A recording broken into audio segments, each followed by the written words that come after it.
My name is Natalie Mercer, and I'm 28 years old.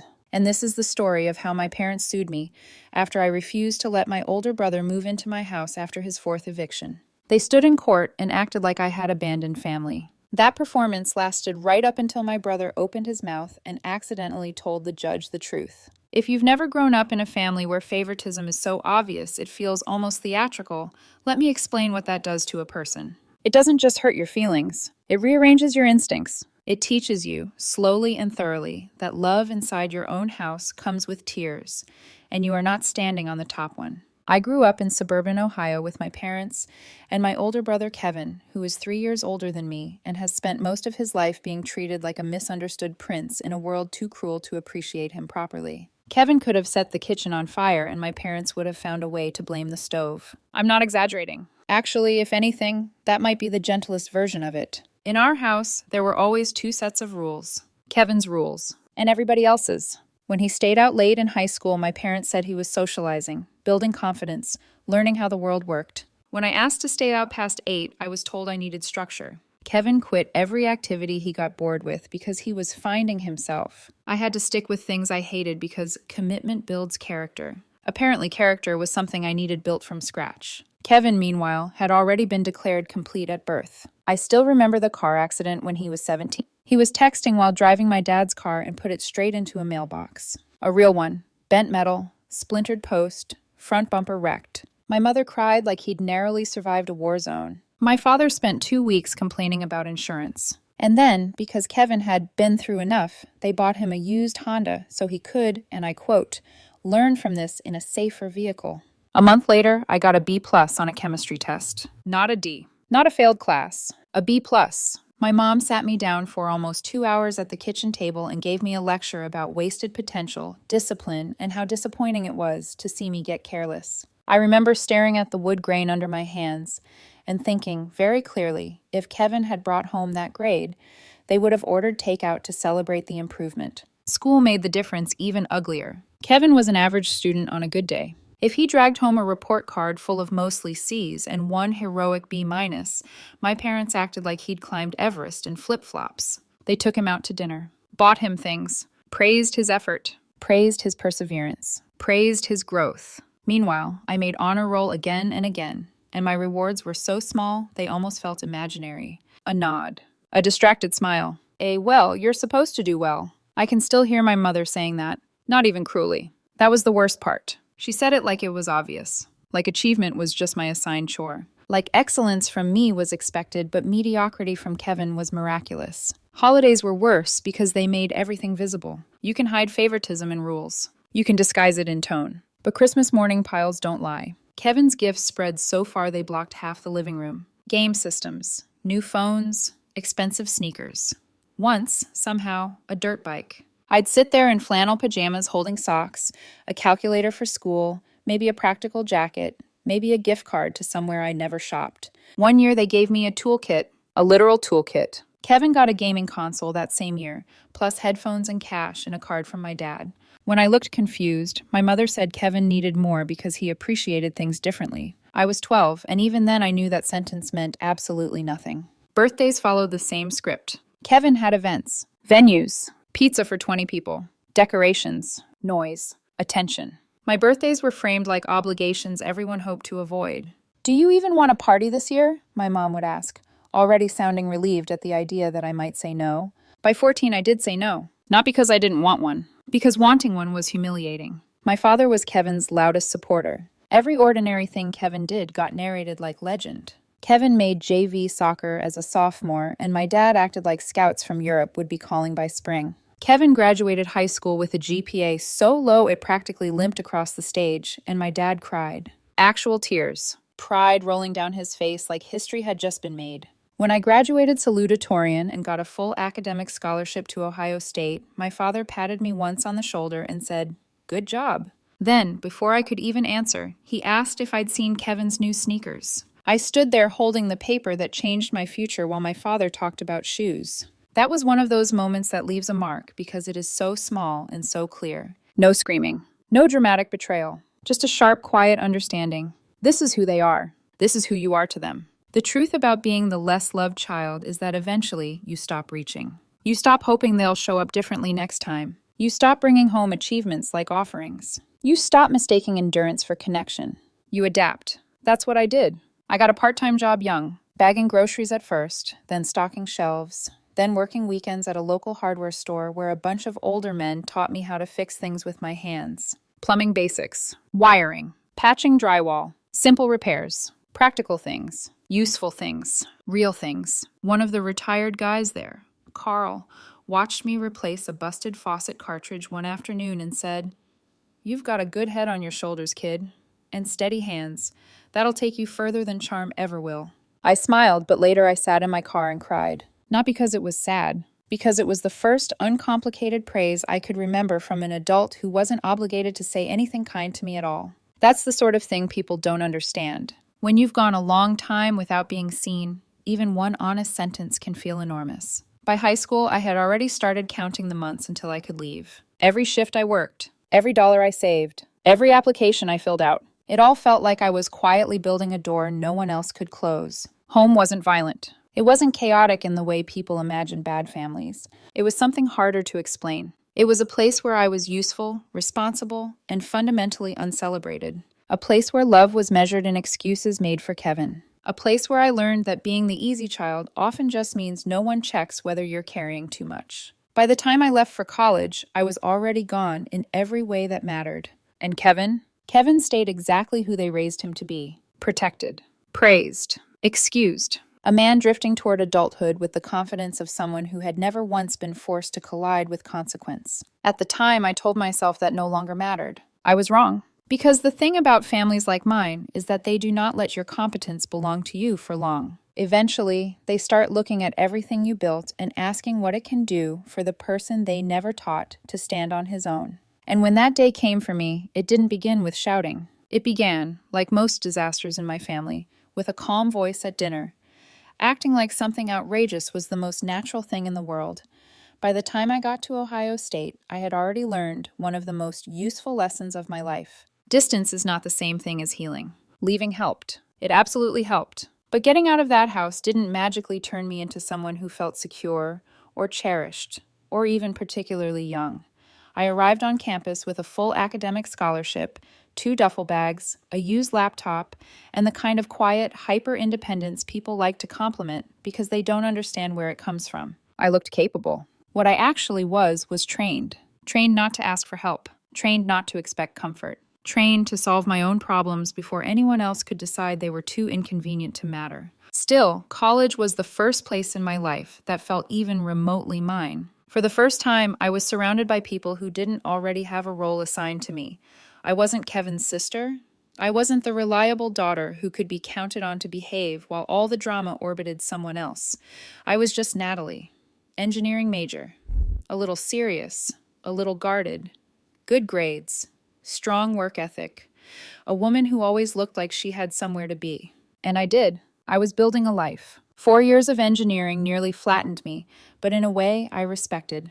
Long nights in labs, coffee that tasted like anxiety, group projects where 2 people always vanished and one person always over-explained everything.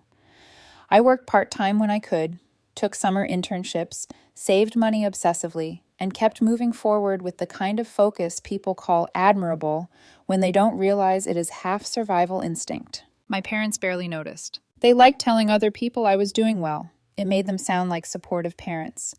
But in private, their interest in my life was thin and irregular. Calls stayed short unless the conversation drifted back to Kevin, which it usually did. He had dropped in and out of community college twice by then, cycled through a few part-time jobs, and developed a talent for speaking about temporary setbacks like they were evidence of deeper genius being misunderstood. According to my parents, he just needed the right opportunity. That phrase followed him like perfume. The right opportunity, the right boss, the right apartment, the right girlfriend, the right timing, the right break. Apparently, what he never needed was accountability. By the time I graduated with honors, Kevin was already living like a man in permanent rehearsal for a better life he had no intention of earning. I got hired at a manufacturing plant as a mechanical engineer not long after graduation. It was a solid job, not glamorous, not the kind of title that makes strangers nod in impressed silence, but it was real, stable, challenging. The kind of work where people expected you to know what you were doing and things could actually go wrong if you didn't. I loved that. I loved the weight of it. I loved solving problems nobody else had time to untangle. I loved watching systems behave the way they were designed to behave when someone competent finally paid attention. Machines, unlike people, usually made sense if you were patient enough. I rented a small apartment at first and lived well below my means. I drove an older car, packed my lunches, tracked every expense in spreadsheets so detailed they would have made my younger self look deranged. I picked up freelance consulting on the side when I could, partly for the extra money, partly because I liked knowing I had more than one stream of stability. I was 25 when I finally saved enough for a down payment on a house. It was modest. 3 bedrooms. Good neighborhood. Nothing flashy. But when I signed those closing papers, I felt something open in my chest that I still don't know how to describe without sounding dramatic. Pride, obviously. Relief, definitely. But also something deeper. Proof. The house was proof that my life belonged to me. Every mortgage payment after that felt like another brick laid down by my own hands. No family money, no rescue plan, no soft landing disguised as help.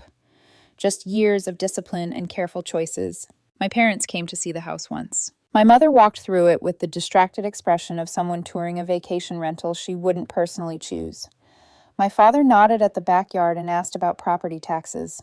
Kevin came too, because of course he did, and spent most of the visit opening my refrigerator and commenting on what I should stock if I wanted the place to feel less boring. I remember standing in my own kitchen, in my own house, listening to my unemployed brother critique my grocery choices while my parents laughed. There are moments so absurd they become clarifying. That was one of them. Kevin's adult life by then was already reading like a badly written cautionary tale. He could not hold a job. Not because the economy was impossible, or because he had suffered some terrible run of misfortune. Because he was late, careless, defensive, thin-skinned. Every boss was unreasonable. Every workplace was toxic. Every schedule was unfair. Every task was beneath him. He collected excuses with the commitment most people reserve for qualifications. Housing went the same way. Eviction number 1 came when he was 24. He had rented a studio apartment and stopped paying rent after 3 months because, according to him, he didn't like the landlord's energy. To this day, that remains one of the stupidest sentences I've ever heard spoken with complete sincerity. My parents paid the back rent, covered the fees, brought him home. He stayed with them for around 8 months after that and did almost nothing useful. No consistent job search, no classes, no real plan. Just video games until the middle of the night and sleeping until noon, while my parents whispered their frustrations to each other in the kitchen, like Kevin was a difficult weather pattern instead of a grown man in the next room. "He's recovering from a hard experience," my mother said once on the phone when I made the mistake of asking how long he planned to stay. Recovering from not paying rent. I had to mute myself so she wouldn't hear me laugh. Eviction number 2 came at 27, after Kevin moved in with his girlfriend, Ashley. Ashley was one of those women you like instantly because she seems tired in a way that tells the truth. Kind eyes, practical shoes. The type of woman who probably packed her own lunch and remembered other people's birthdays. She worked 2 jobs while Kevin contributed almost nothing except commentary and appetite. From what I gathered, she paid utilities, groceries, most of the rent, and the emotional cost of pretending to believe him every time he said he was about to turn things around. When she finally got fed up and kicked him out, he owed her money too. Utilities. Borrowed cash. Probably half her patience. My parents paid that off as well. Brought him home again. Called Ashley dramatic. I didn't know her well, but I remember thinking she had probably lasted longer than most people would have. The second return to my parents' house was worse than the first. Kevin no longer acted embarrassed about needing to move back in. He acted inconvenienced that the universe had temporarily misplaced the lifestyle he believed he deserved. He complained about groceries, about internet speed, about noise, about my mother asking whether he had looked for work that day.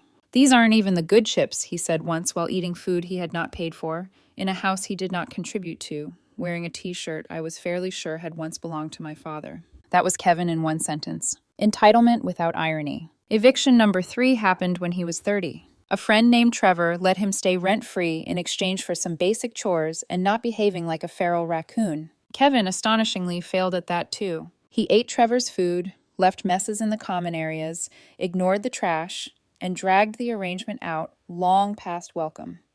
Trevor finally changed the locks while Kevin was out. When my mother told me the story, she described Trevor as cold and disloyal. I asked whether Kevin had kept his side of the agreement. She paused for a second too long and then said, "That's not really the point." In my family, somehow, it never was. Every time Kevin failed, my parents reacted like he had been mugged by circumstance. The economy, bad roommates, manipulative girlfriends, jealous managers, unfair expectations. They performed these incredible mental contortions to avoid naming the obvious. Kevin did not fail because the world was cruel. He failed because he had been raised to believe responsibility was optional if you could make someone feel guilty fast enough. By then, I had settled into a relationship with my family that worked mostly because it involved distance. A birthday phone call here, a holiday card there, 2 awkward visits a year if I could manage them. I kept things cordial because open war sounded exhausting, and because part of me, some embarrassingly durable part, still hoped minimal contact might someday become decent contact. It never did. 8 months ago, during one of those rare family dinners back in Ohio, my parents dropped the news that they were selling the family house. They were downsizing, moving to Arizona, Phoenix area, near my mother's sister. Sunshine, retirement, lower costs, fresh start. Honestly, on the surface, it sounded reasonable. They were in their late 50s. The house was more space than they needed. They wanted warmer weather and fewer responsibilities. I actually felt happy for them, or at least as close to happy as our family structure usually allowed. I congratulated them, told them it sounded like a smart move. And for one brief, foolish moment, I thought we were just having a normal dinner. Then my mother took a sip of wine, set down her glass, and said, in the same tone someone might use to mention weekend traffic, "So obviously your brother will need somewhere to stay." I looked up slowly. Kevin was across the table, half scrolling through his phone, barely engaged in a conversation about his entire adult survival. My father leaned back in his chair like the matter had already been sensibly arranged. "We figured," my mother continued, "since you have that extra bedroom, and really too if you count the office, Kevin could stay with you temporarily, just until he gets back on his feet." There it was. Not a request. Not really. An assignment. The thing I need you to understand is that both of my extra rooms already had lives. One was a home office where I did freelance consulting work that brought in extra income every year. The other was a guest room for actual guests, people who visited briefly and did not treat walls, floors, and obligations like abstract concepts. Neither room was waiting to become Kevin's recovery habitat. I almost laughed. Instead, I took a sip of water to buy myself 2 seconds and said, "That's not going to work for me." My father's expression shifted immediately. Confusion first, then irritation. The familiar look of a man startled by the possibility that I might have independent authority over my own life. "Why not?" he asked. I set my glass down carefully, because once I said the next part, I knew the dinner would never feel normal again. "Why not?" my father asked again, slower this time, like the question itself should correct me. I could feel it happening, that familiar shift in the room, the expectation tightening, like the answer had already been decided and I just hadn't caught up yet. I folded my hands loosely on the table to keep them still. "Because I don't want a roommate," I said. Calm, even, professional almost. "And Kevin and I don't exactly have compatible lifestyles." That was the polite version. The real version was, "I don't want to come home from a 10-hour workday to find dirty dishes growing ecosystems in my sink, my groceries disappearing overnight, and someone who thinks rent is a philosophical debate." My mother frowned slightly, like I'd just misunderstood something simple. "It would only be temporary," she said. 6 months, maybe a year, just until he gets back on his feet." 6 months, maybe a year. I almost admired the consistency. Kevin had spent most of the last decade living inside versions of that exact sentence. Temporary, short term, just until, and yet somehow he never arrived anywhere different. Across from me, Kevin didn't even look up. He was still scrolling, thumb moving, face blank, like this entire conversation about where he was going to live next was just background noise. That, more than anything, sealed it. "I'm not in a position to take that on," I said. My father leaned forward. "You have the space." "I have uses for the space." "Uses," he repeated, like the word itself was offensive. "It's your brother." There it was, the pivot, from logistics to obligation, from discussion to guilt. I held his gaze. "And this is my house." The silence that followed wasn't loud, but it was heavy. My mother tried a different angle. "It would be good for him to be around you," she said gently. "You've always been stable. A positive influence could help him." I almost smiled. Not because it was funny, because it was so familiar. They weren't asking me to help Kevin. They were asking me to fix him. And they had spent 31 years making sure he never had to fix himself. He's had a lot of opportunities, I said. This isn't something a change of address is going to solve. Kevin snorted softly at that, finally glancing up. Wow, he muttered. Good to know what you really think. I didn't look at him, because if I did, I knew I'd say something that would end the conversation permanently. My mother's tone sharpened just a fraction. You could at least try to support your family. Support. Another word that meant something very different in our house. Support didn't mean encouragement. It meant absorption, taking on the weight someone else refused to carry. I am supporting myself, I said. That's already a full-time job. My father's jaw tightened. You're being selfish. There it was. The word they always reached for when I didn't immediately agree to something that benefited Kevin. Selfish. As if building a life from nothing and protecting it made me greedy. As if refusing to hand it over made me cruel. I'm being realistic, I said quietly. The dinner unraveled after that. Not explosively, not dramatically, just steadily. My parents circled back to it again and again, trying different approaches like they were testing keys in a lock. Kevin could help around the house. Kevin just needed a fresh start.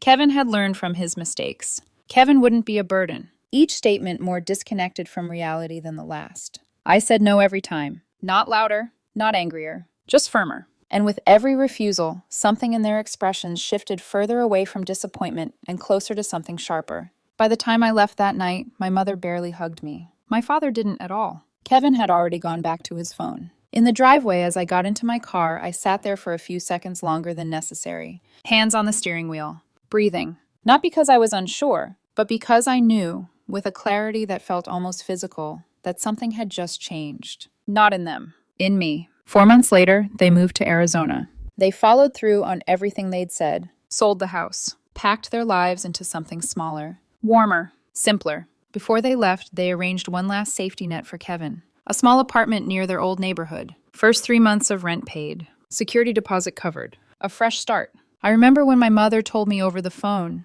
"This is it," she said.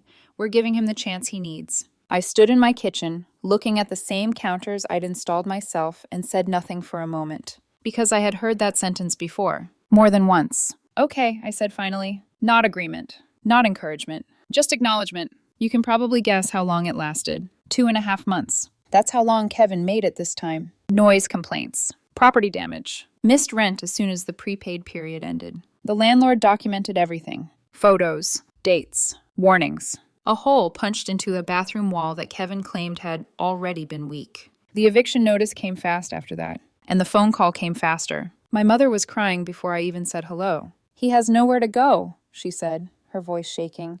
"Natalie, he's going to end up on the street." My father took the phone next. His voice was steady, controlled, the voice he used when he thought authority alone should settle things. "You need to let Kevin stay with you." Not can. Not would you. Need. I leaned against the counter. "No." A pause. Sharp. "You're his sister, and he's an adult." This is what family does. Family doesn't get to move into my house without my consent. My mother came back on the line. "How can you be so cold after everything we've done for you?" That sentence hit exactly the way it always had. Precise. Designed. Weaponized history that didn't exist the way they described it. I closed my eyes for a second. Not to calm down. To choose my words. "I'm not being cold," I said. "I'm being honest. Kevin has been evicted 4 times. He doesn't pay rent. He damages property. I'm not inviting that into my home." The call spiraled after that. Accusations. Guilt. Volume. I let it run for a while. Then I ended it. And for the first time in my life, I blocked their numbers. Just for 48 hours. But still, that alone felt like stepping onto unfamiliar ground. Over the next few weeks, they escalated. Relatives I hadn't spoken to in years suddenly remembered my existence. An aunt texted me about forgiveness. A cousin sent a friend request, like we were about to reconnect over shared moral disappointment. Even my grandmother called. That one mattered. She didn't accuse, didn't demand. She just asked me what was going on. So I told her everything. She was quiet for a long time. Then she sighed and said, "I wondered when this would happen." That was the closest thing to validation I'd ever gotten from inside the family. Kevin tried too. His approach was different, less emotional, more transactional. "I've changed," he said. "I'll get a job. I'll pay rent. You won't even notice I'm there." I stood in my living room, looking at the clean lines of the space I had built for myself, and felt something settle into place. "I notice everything," I said. And I said no. Every time. About 6 weeks after the eviction, a letter showed up in my mailbox. Official envelope. Law firm letterhead. The kind of formatting designed to make your stomach drop before you even read the first sentence. I stood in my doorway and opened it right there. And by the time I finished the first page, I actually laughed. Not because it was funny, because it was so absurd it felt unreal. My parents were considering legal action against me for refusing to house my adult brother. The phrases were almost impressive. Familial abandonment. Implied duty of support. Emotional damages. I read it twice, then a third time, waiting for it to make sense. It didn't. So I called a lawyer friend from college. Read parts of it out loud. There was a long pause on the other end. Then he said, "Yeah, that's not a thing." I leaned back against the wall. "So they can't actually do this?" "They can try," he said, "but it's not going anywhere." That should have been the end of it. Normal people would have stopped there. Reconsidered. Backed down. My parents were not normal people. 2 weeks later, I was served. Actual court papers. They were suing me. $50,000 for emotional distress because I wouldn't let Kevin move into my house. I stood there holding the documents, feeling that same quiet clarity settle over me again. This wasn't about family. It never had been. This was about control and money and the belief that everything I had built was something they could redistribute if they pushed hard enough. I folded the papers carefully, walked inside, and called a lawyer. Because if they wanted to take this into a courtroom, then that was exactly where we were going to finish it. The first thing my lawyer said after reading the complaint was, "This is nonsense." He didn't say it casually. He said it like someone who had spent years dealing with real disputes and was mildly offended that this had made it onto his desk. "There's no legal obligation to house an adult sibling," he continued, flipping through the pages again. "They're basically suing you for not being generous with your own property."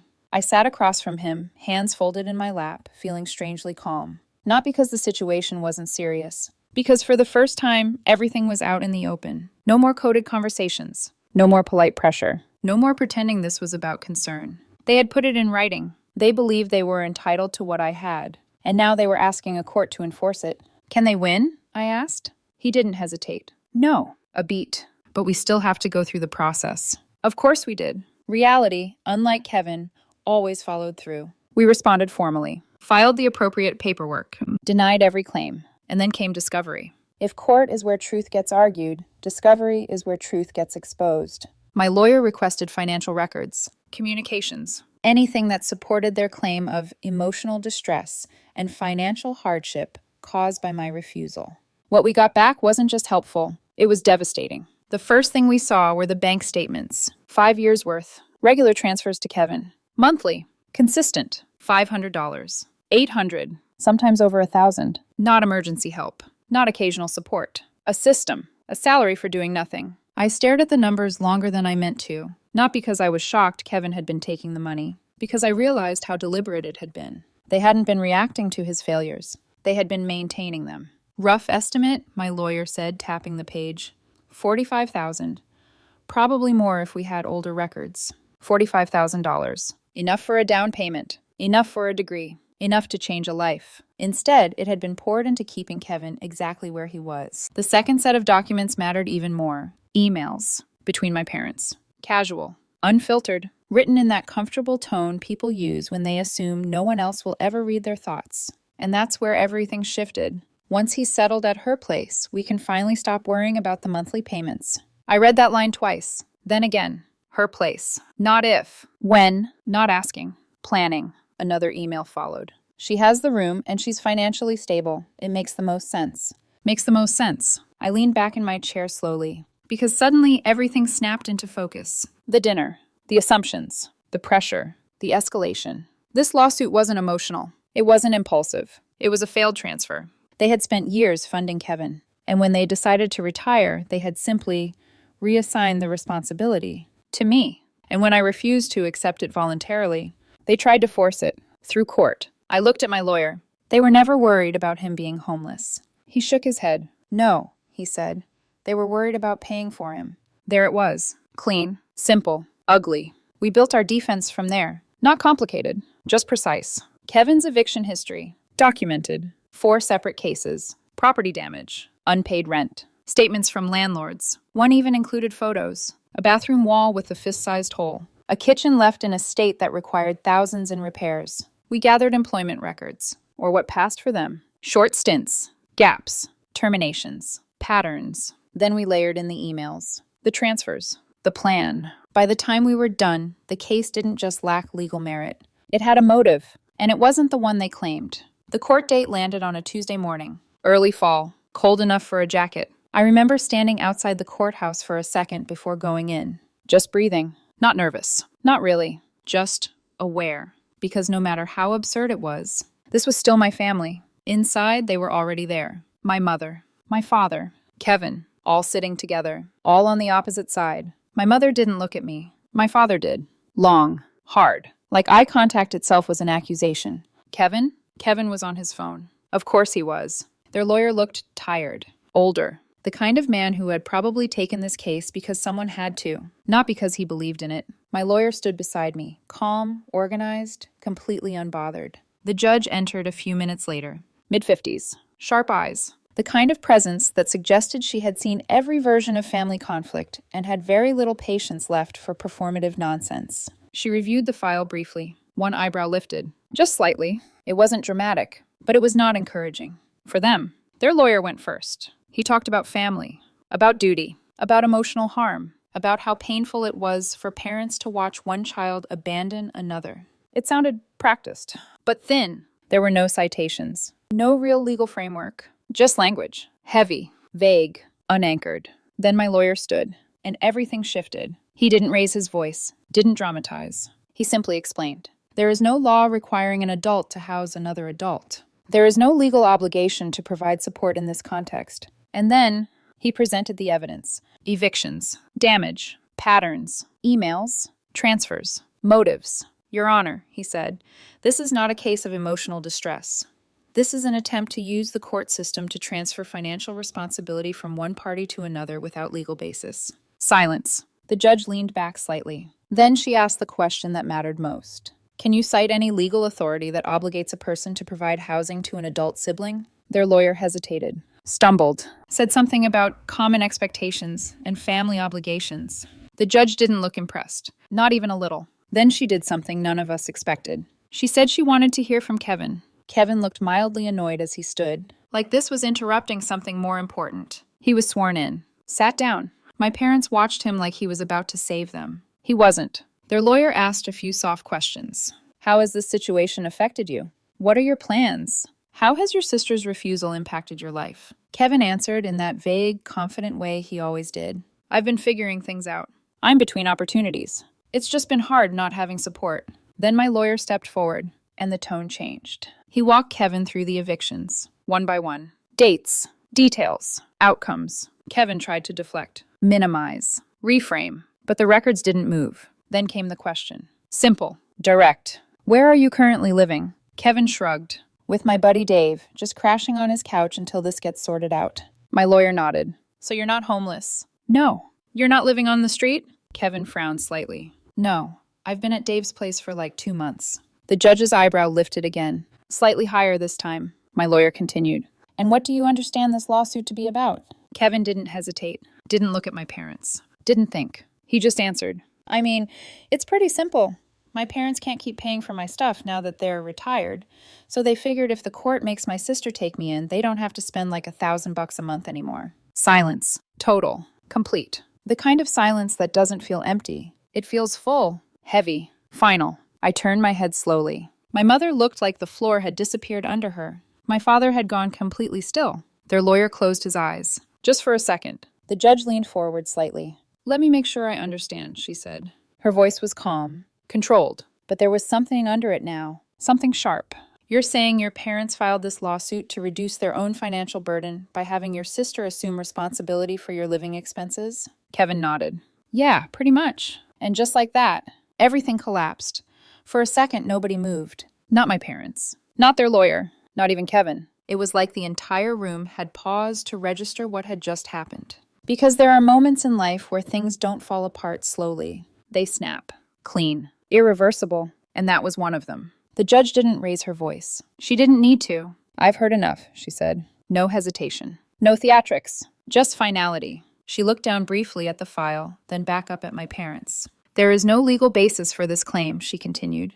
There is no statute, no precedent, no obligation that requires one adult to house another adult sibling. Her eyes shifted briefly toward Kevin. And the testimony provided today makes it clear that the motivation behind this lawsuit is financial, not emotional. My mother's shoulders started to shake, quiet at first, then visibly. My father stared straight ahead, jaw tight, like if he held still enough, reality might rearrange itself into something more favorable. It didn't. What I find particularly concerning, the judge went on, is the attempt to use this court to compel one individual to assume financial responsibility for another, absent any legal duty to do so. She paused, just long enough for the words to settle. Your daughter, she said, looking directly at me now, has every right to determine who lives in her home. That right is not diminished by family ties. That sentence landed differently than everything else. Not because it was surprising, because it was official, recognized, validated, out loud.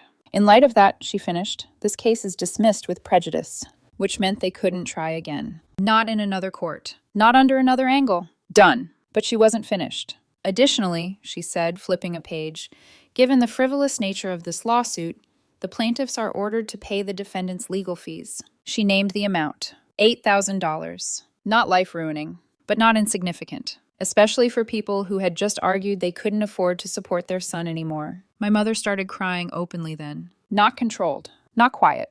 The kind of crying that fills a room. My father still didn't look at me. Kevin? Kevin was already sitting back down, phone in hand, scrolling, like he had just commented on the weather instead of detonating the entire case. I stood there for a second longer than necessary, not celebrating, not gloating, just taking it in. Because after years of being told, implicitly, repeatedly, that my needs were secondary, my boundaries negotiable, my space flexible, someone had just drawn a line for me and said, "Number, this is yours." I walked out of that courtroom lighter than I had felt in years. But the story didn't end there. It never does with people like this. 3 weeks later, my parents sent me a letter. Handwritten, 4 pages. My mother's handwriting, tight, slightly slanted, familiar in a way that made the first line harder to read than it should have been. It was everything you'd expect. Guilt, history, sacrifice. She listed expenses, talked about retirement, about fixed income, about how they couldn't afford the legal fees.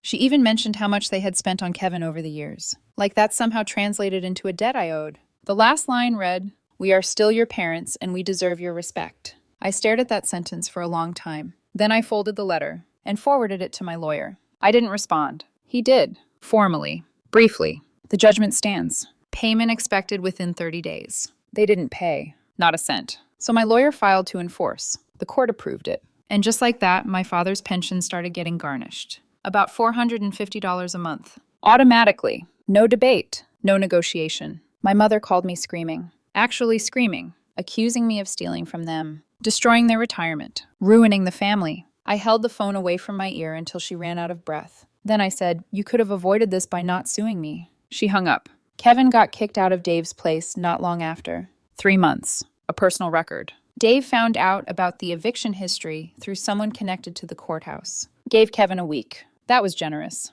Kevin called me, voice tight, controlled. "Hey, I just need a few nights," he said, "just until I figure something out." I stood in my living room, looked around at the space I had built. Protected. Maintained. "No," I said. Silence. Then anger. Sharp. Immediate. He called me names. Accused me of thinking I was better than him. Hung up. A few days later, my grandmother called again. She had heard everything. This time I didn't hold anything back. Not the lawsuit. Not the emails. Not the plan. She listened. Quiet. And when I finished, she said something no one else in my family ever had. "I'm sorry." Just that. Simple. Direct. It landed heavier than anything else. Then she added, "I tried to warn them, years ago, about Kevin, about how they were raising him." I closed my eyes for a second, because that meant this hadn't been invisible. Just ignored. The next escalation came on a Tuesday night. Around 9. It was raining. The kind of steady, cold rain that makes everything look muted through glass. The doorbell rang. I already knew who it was. I don't know how, but I did. I opened the door. Kevin stood there, wet, duffel bag at his feet, hair plastered to his forehead, looking smaller than I had ever seen him. "I've got nowhere else to go," he said. No attitude, no sarcasm, just tired. For a second, just a second, I felt it. The pull, history, blood. The version of family that lives in your bones even when it has never lived in your reality. Then he spoke again. I tried Mom and Dad, he added. They're still in Arizona. I even called Ashley. He gave a short, humorless laugh. She hung up. I nodded once, not unkindly, but not inviting. That's not my problem, I said. His face changed instantly, like a switch flipped. What? He snapped. I said no before, I continued. Nothing has changed. His voice rose. You're seriously going to let me sleep outside? Yes. That word landed harder than anything else I'd said to him in our entire lives. He stepped closer, anger replacing whatever vulnerability had been there seconds before. You're supposed to be my sister, he said. Blood is supposed to mean something. I held his gaze. It does, I said. It just doesn't mean what you think it does. He started shouting then, loud enough that a neighbor's porch light flicked on. A door cracked open down the street. Kevin noticed, lowered his voice, but the anger stayed. Then he switched tactics. Fast. Desperation. I'll sleep on the porch, he said. Just one night. I'll be gone in the morning. I shook my head. No. And then I closed the door. He pounded on it. Once. Twice. Louder. I picked up my phone and called the non-emergency police line. By the time they arrived, he was gone. I installed a camera the next day. Not because I was afraid. Because I was done being unprepared. The final confrontation came that weekend. Saturday morning. I opened my door to find all three of them standing there. My parents. Kevin, like some kind of coordinated performance. My father held a folder. My mother looked exhausted. Kevin looked bored. I stepped outside, closed the door behind me. I didn't let them in. The camera was recording. I made sure they saw it. My father started talking. A speech, clearly rehearsed. Family, responsibility, sacrifice. He opened the folder, showed me bank statements, bills, spreadsheets, everything they had spent on Kevin, as if I hadn't already seen it. As if numbers would suddenly translate into obligation. My mother cried. Talked about raising me, carrying me, sacrificing for me, making it sound like basic parenting was a lifelong loan I hadn't repaid. Kevin stood off to the side, scrolling, detached, like always. I let them finish. Didn't interrupt, didn't argue. Then I asked one question. Did you bring anything that shows what you sacrificed for me? Silence. Immediate. Complete. My father opened his mouth, closed it. My mother looked down. Kevin laughed. Seriously, he muttered. I ignored him, kept my eyes on them. This is the last conversation we're having about this, I said. I'm not housing him. I'm not funding him. I'm not fixing this. My mother started crying harder, the kind that used to work. It didn't anymore. My father's face turned red. You'll regret this, he said, when you're alone, when no one's there for you. I cut him off. You have two options, I said. You accept my decision, and we have whatever relationship is still possible. Or you keep pushing, and there won't be one at all. He stared at me for a long second. Then he threw the folder. Papers scattered across the porch. Bank statements, bills, proof of everything they had chosen to do. He turned, walked to the car. My mother followed, still crying. Kevin flipped me off. Got in. They drove away. Fast. Like speed could make it feel like victory. I stood there for a second. Then I bent down, picked up the papers, went inside, and threw all of it in the recycling. Without reading a single page. That was 5 days ago. I haven't heard from them since. My house is quiet. My savings are intact. My promotion came through. 15% raise. Senior engineer. I start next month. And next weekend, I have a date with a man from my gym. He laughed when I told him the short version of this story. Not at me, at the absurdity of it. Life is good, not perfect. Not simple, but mine. Finally. And for the first time, that feels like enough.